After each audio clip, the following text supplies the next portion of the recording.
மதம், ஜாதி, கடவுள் பெயரில் பிரிவினை ஏற்படுத்தும் அரசியல் தமிழ்நாட்டில் எக்காலத்திலும் எடுபடாது என அமமுக பொதுச் செயலாளர் டிடிவி தினகரன் தெரிவித்துள்ளார்.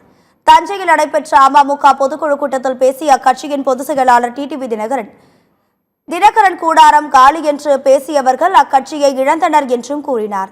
தமிழ்நாட்டின் நலனுக்காக பாடுபடும் ஊழலற்ற ஆட்சியை உருவாக்க துணை நிற்போம் என்றும் அமமுக இடம்பெறும் கூட்டணியே ஆட்சிக்கு வரும் எனவும் தெரிவித்தார்.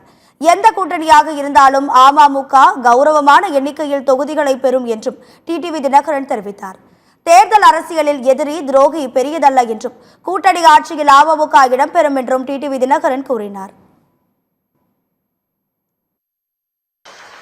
யாரிடமும் எந்த ஒரு சமரசமும் செய்து கொள்ளாமல் அதே நேரத்தில் தமிழ்நாட்டின் நலனுக்காக பாடுபடக்கூடிய ஊழலற்ற ஒரு ஆட்சியை உருவாக்குவதற்கு அம்மா மக்கள் முன்னேற்ற கழகம் உறுதியாக துணை நிற்கும். தேர்தல் நேரத்தில் யார் எதிரி, யார் துரோகி, யார் நண்பன் என்பதெல்லாம் எனக்கு கண்களுக்கு தெரியாது.